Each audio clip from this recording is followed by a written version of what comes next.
شکر احسان ہے، اس نے آج پھر ہمیں نماز جمعہ ادا کرنے کے لیے مسجد میں حاضری کی توفیق عطا فرمائی۔ اللہ تبارک و تعالی ہم سب کی حاضری کو، نمازوں کو، عبادتوں کو اپنی بارگاہ میں قبول فرمائے۔ گزشتہ جمعہ کچھ باتیں ذکر کی تھی، یاد ہے نا آپ سب کو؟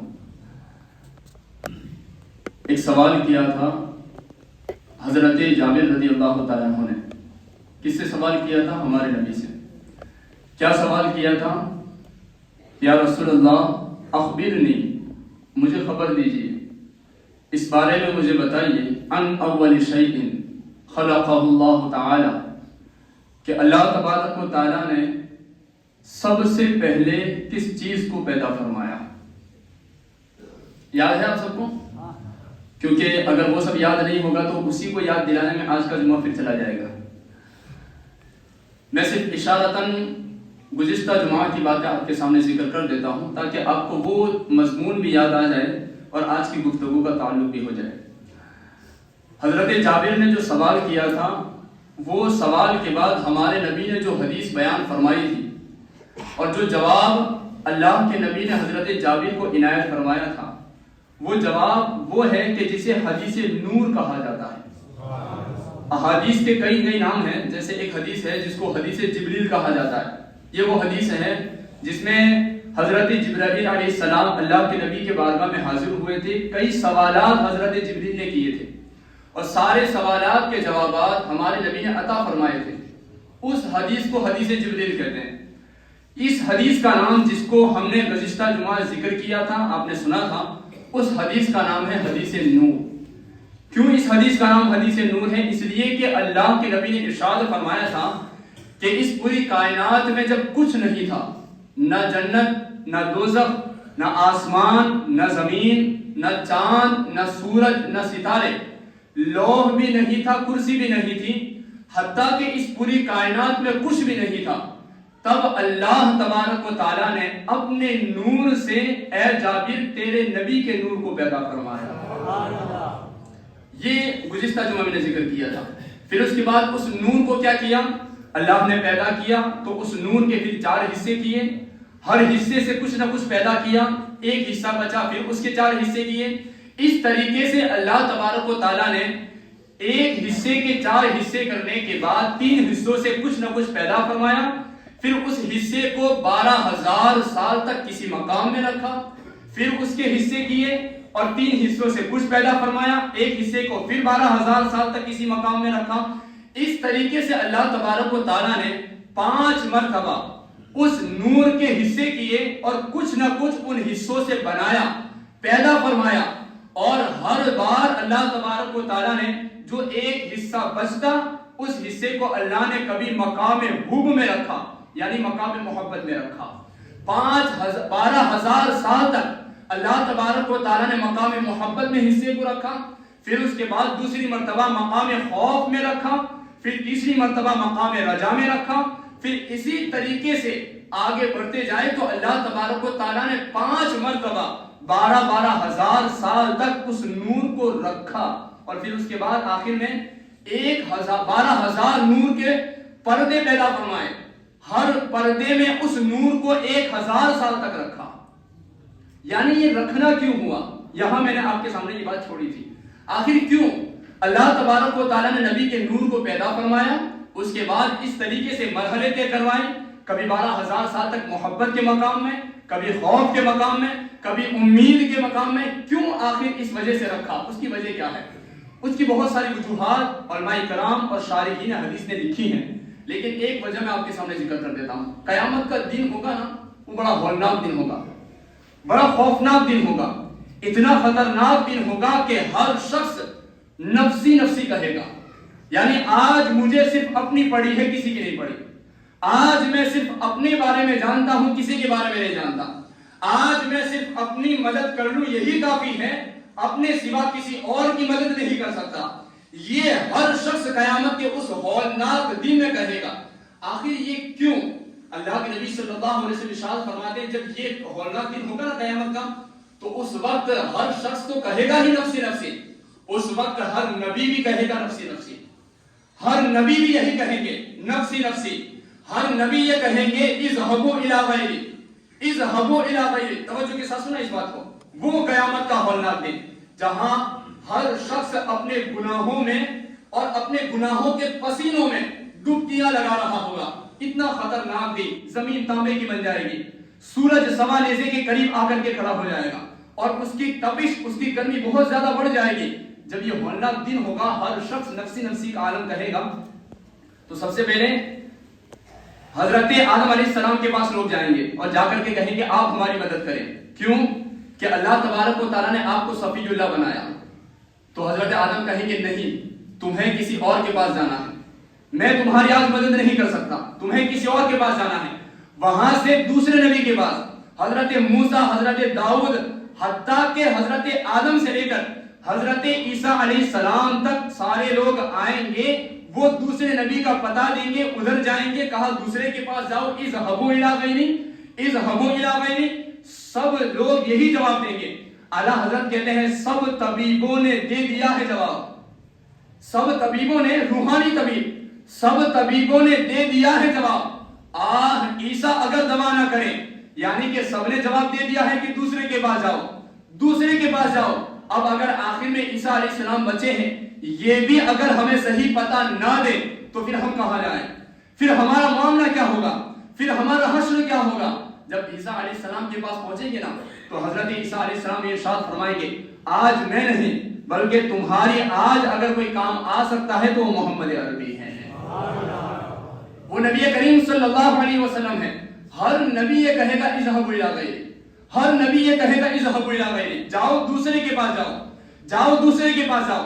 آخر میں سارے لوگ جب حضرت عیسیٰ کے پاس پہنچیں گے تو حضرت عیسیٰ علیہ السلام حقیقت میں اس وقت پتہ دیں گے ہمارے نبی کا، خبر دیں گے ہمارے نبی کے پاس جانے کی، اشارہ فرمائیں گے جاؤ ہمارے نبی کے پاس، سید الانبیاء کے پاس. جب سارے لوگ سید الانبیاء کے پاس جائیں گے نا، تو اس وقت ہمارے نبی یہ نہیں کہیں گے اذهبوا الى غیری، جاؤ کسی اور کے پاس. اگر یہ کہہ دیتے تو ہم کہاں جاتے؟ کیونکہ ہمارے نبی کے بعد تو کوئی پتہ ہی نہیں، ہمارے نبی کے بعد تو کوئی نبی ہی نہیں. تو آخر اب ہمارے نبی نے یہ نہ کہا اذهبوا الى غیری، جاؤ، ایسا نہیں. ہمارے نبی کہیں گے ہاں انا رہا، تمہاری شفاعت کرنے کے لیے آج میں حاضر ہوں. میں اسی کے لیے آج دنیا کے، اس پوری دنیا کے اندر پیدا ہوئے انسان سب حاضر ہیں. سب نے ہمارے نبی سے پہلے ہر نبی کی بارگاہ میں حاضری دی، سب نے اذهبوا الى غیری، اذهبوا الى غیری کہہ دیا. ہمارے نبی نے فرمایا انا رہا، میں اسی لیے ہوں، میں اسی لیے ہوں، یعنی میں ہی تمہاری شفاعت کروں گا. اب یہ مقام جب ہوا نا، تو اگر اذهبوا الى غیری ہمارے نبی کہہ دیتے، اس کے بارے میں ایک بات ذکر کرتا ہوں، توجہ کے ساتھ سننا. حضرت موسیٰ علیہ السلام ایک مرتبہ اپنی بیوی حضرت صفورہ رضی اللہ تعالیٰ عنہ کو لے کر کے حضرت شعیب جو حضرت موسیٰ کے سسر ہیں ان کو چھوڑ کر کے وادی ایمن کی طرف آئے. حضرت موسیٰ علیہ السلام اپنی بیوی کو لے کر کے، ٹھنڈی کا موسم تھا، رات بڑی سخت تھی اور کڑاکے کی سردی پڑ رہی تھی. روایت میں لکھا ہے اتنی خطرناک سردی کہ حضرت موسیٰ علیہ السلام نے اپنی بیوی سے کہا اے بیوی صفورہ کچھ دیر یہاں ٹھہر جاؤ، یہاں ٹھہر جاؤ، مجھے دور کہیں آگ نظر آ رہی ہے، اگر تم یہاں ٹھہرو تو میں آگ کا انتظام کروں تاکہ اس سرد رات میں ہمارے لیے کچھ حرارت کا انتظام ہو جائے، کچھ گرمی کا انتظام ہو جائے. حضرت موسیٰ علیہ السلام جب اس آگ کے پاس پہنچے فلما اتاها نوریا من شاطئ الوادی الایمن فی البقعة المبارکۃ من الشجرۃ ای موسیٰ انی انا اللہ. جب اللہ کے نبی حضرت موسیٰ علیہ السلام اس آگ جو دور سے آگ نظر آ رہی تھی جب اس کے پاس پہنچے تو حضرت موسیٰ کہتے ہیں وہ آگ تھی ہی نہیں، آگ نہیں تھی، نور کی تجلیاں چمک رہی تھی. اللہ رب العزت نے جب یہ دیکھا منظر حضرت موسیٰ علیہ السلام نے تو غیب سے آواز آئی اے موسیٰ گھبرانے کی ضرورت نہیں، انی انا اللہ، میں تمہارا رب ہوں. کون ہوں میں؟ تمہارا رب ہوں. جب یہ اس چمکدار تجلی سے آواز آئی تو حضرت موسیٰ علیہ السلام کو کچھ راحت ہوئی، چلو اب کوئی اور نہیں، بلکہ روایت میں تو یہاں تک لکھا گیا ہے کہ حضرت موسیٰ علیہ السلام نے جب یہ سنا نا انی انا اللہ، میں ہی اللہ ہوں، میں ہی اللہ ہوں، جب یہ کہا حضرت موسیٰ علیہ السلام کہتے ہیں میرے دل میں فوراً خیال آیا یہ طاقت، یہ قدرت اور یہ بات کرنے کا جو انداز، جو تکلم کرنے کا انداز ہے وہ خدائے رب تبارک و تعالیٰ کے سوا کسی کو طاقت نہیں. کسی کو قدرت نہیں ہے یہ کہنے کی کہ میں ہی اللہ ہوں. لوگوں نے کہا میں خدا ہوں، لیکن کسی نے یہ نہ کہا کہ میں اللہ ہوں. یہ اللہ تبارک و تعالیٰ کی ہی قدرت ہے.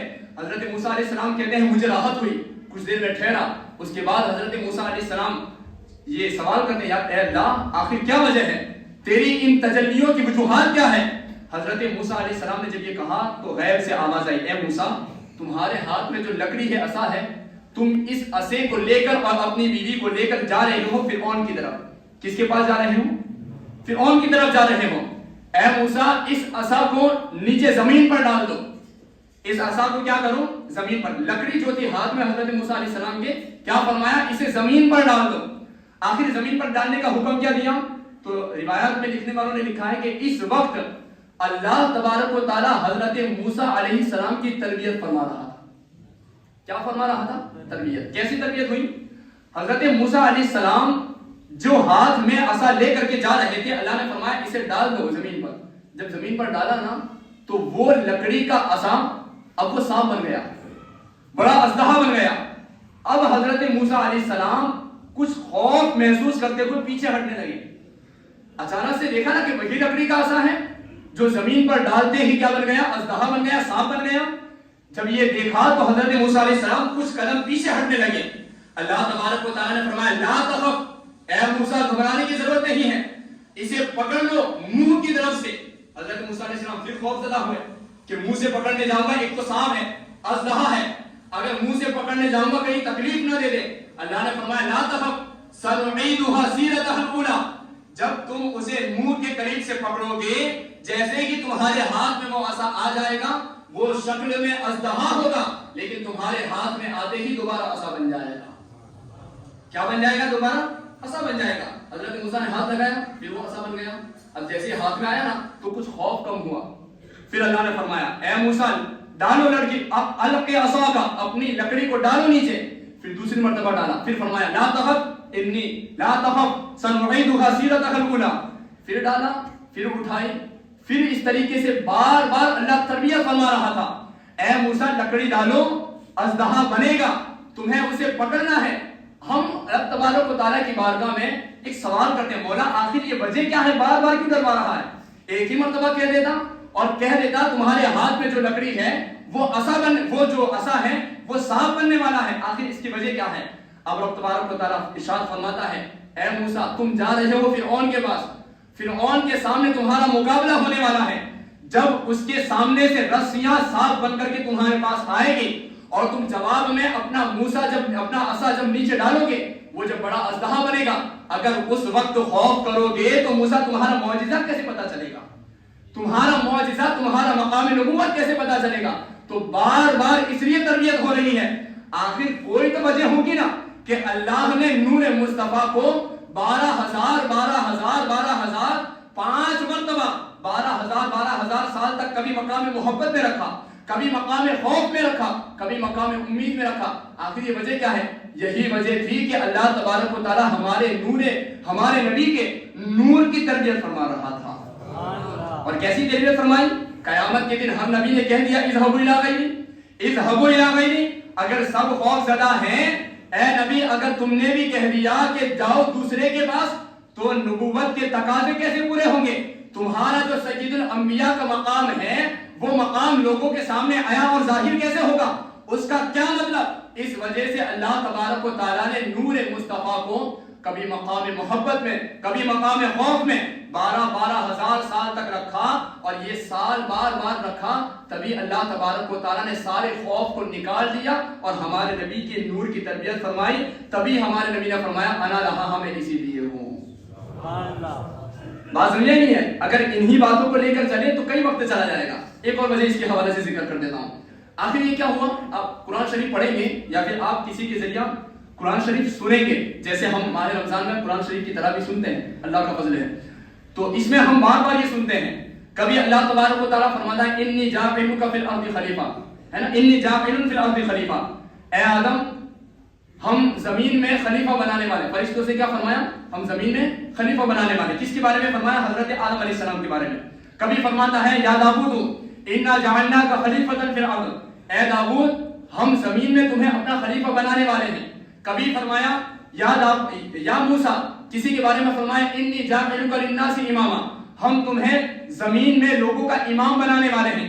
یعنی جب بھی کسی نبی کے بارے میں فرمایا تو یہ فرمایا ہم تمہیں یہ بنانے والے ہیں، ہم تمہیں یہ بنانے والے ہیں.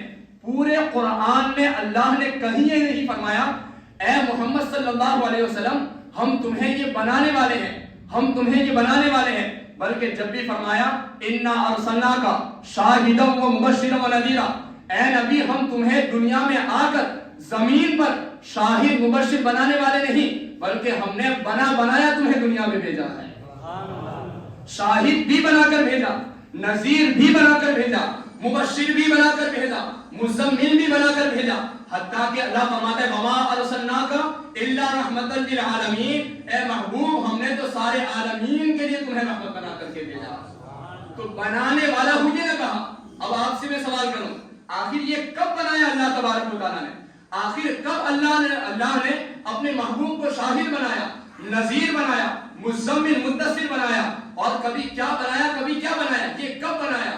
تو جواب میں یہی آئے گا جب اللہ نے نور محمدی کو 12,000 سال تک پردوں میں رکھا، مقامات میں رکھا، 1,000 سال تک ہر پردے میں رکھا. یہ پردے میں رکھتے ہی اللہ تبارک و تعالیٰ نے سب کچھ ہمارے نبی کو بنا دیا. بات سمجھ آ رہی کہ نہیں آ رہی؟ یہ اگر آپ کے دماغ میں بیٹھ گئی ہے تو آپ کو کچھ نہ کچھ ہمارے نبی کے مقام کا مرتبہ سمجھ میں آئے گا. یہ سید الانبیاء یہ مقام ہے. اور جب میدان محشر میں جب اللہ کے نبی اذن عطا فرمائیں گے اور اللہ کے نبی جب یہ شفاعت کرنے کا جب اللہ تبارک و تعالیٰ کی بارگاہ میں عریضہ پیش کریں گے نا تو ہمارے نبی سجدے میں گر جائیں گے، سجدہ ریز ہو جائیں گے. پھر اللہ تبارک و تعالیٰ فرمائے گا ارفع راسک، اے محبوب اپنے سر مبارک کو اٹھا لیجیے، اپنے سر کو اٹھا لیجیے.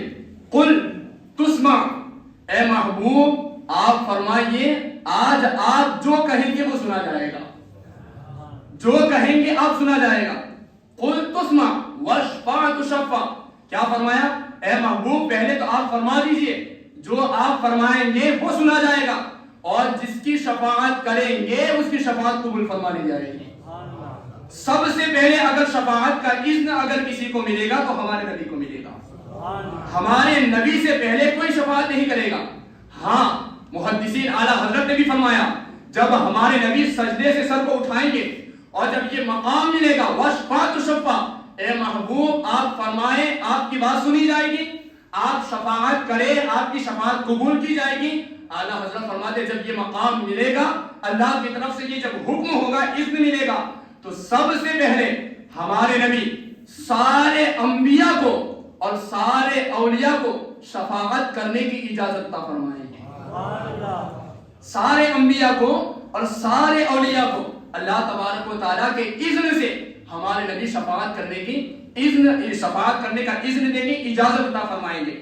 تو ہمارے نبی ہی کل بروز قیامت سب سے پہلے والے شفیع ہیں اور سب سے پہلے شفاعت کرنے والے ہیں. آپ ہی کے اذن سے سارے نبی شفاعت کریں گے، ولی بھی شفاعت کریں گے. اللہ کا فضل ہے کہ ہم اہل سنت و جماعت ہیں، ہم مانتے ہیں کل قیامت کے دن ہمارے نبی سید الانبیاء یہ شفیع بھی ہیں اور ہماری مدد کرنے والے بھی ہیں. جن کا یہ عقیدہ ہے کہ وہ کوئی مددگار نہیں، شفاعت کرنے والے نہیں، ان کی کوئی بات چلے گی نہیں، یہ وہ اپنے پاس رکھیں.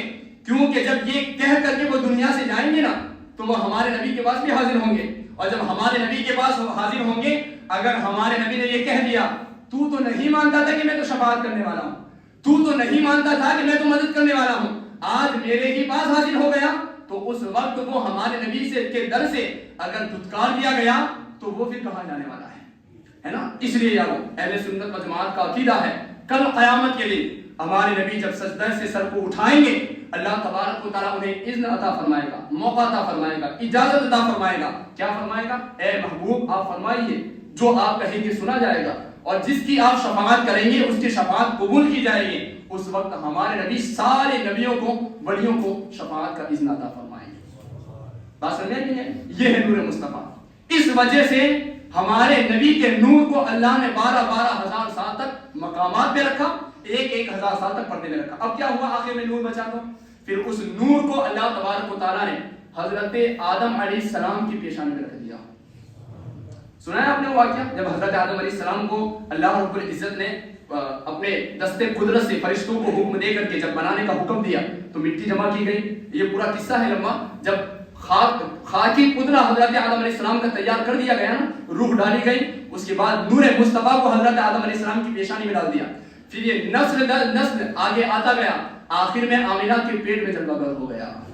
جب یہ نور مصطفیٰ جلوہ گر ہوا تو ایک رات وہ بھی آئی کہ رات کا وقت جا رہا تھا, صبح نمودار ہونے والے تھی, اور وہی نور محمد مصطفیٰ صلی اللہ علیہ وسلم اس دنیا میں جلوہ گر فرمایا. تو اس طریقے سے, اور یہ بھی بہت لمبا ٹاپک ہے کہ حضرت آدم علیہ السلام سے لے کر ہمارے نبی کا نور یہ حضرت عبداللہ کی پشت میں کیسے پہنچا, اس کا بھی بہت سارا ماخذ ہے اور بہت ساری باتیں انشاءاللہ تعالیٰ کبھی وقت ملے گا تو اس کے حوالے سے بھی ذکر کروں گا. لیکن یہ میرا آج کا ٹاپک ختم ہوا, اگر آپ کو سمجھ میں آیا ہو تو, ہے نا. اللہ تبارک و تعالیٰ نے سب سے پہلے کس چیز کو پیدا فرمایا؟ ہمارے نبی کے نور کو پیدا فرمایا. اسی سے پوری کائنات بنی, ہر چیز اسی سے بنی, جنت اسی سے بنے, آسمان اسی سے بنا, زمین, ہر چیز اللہ تبارک و تعالیٰ نے اسی نور کے صدقے میں بنایا. یاد رکھنا ہے اس کو, ٹھیک ہے نا.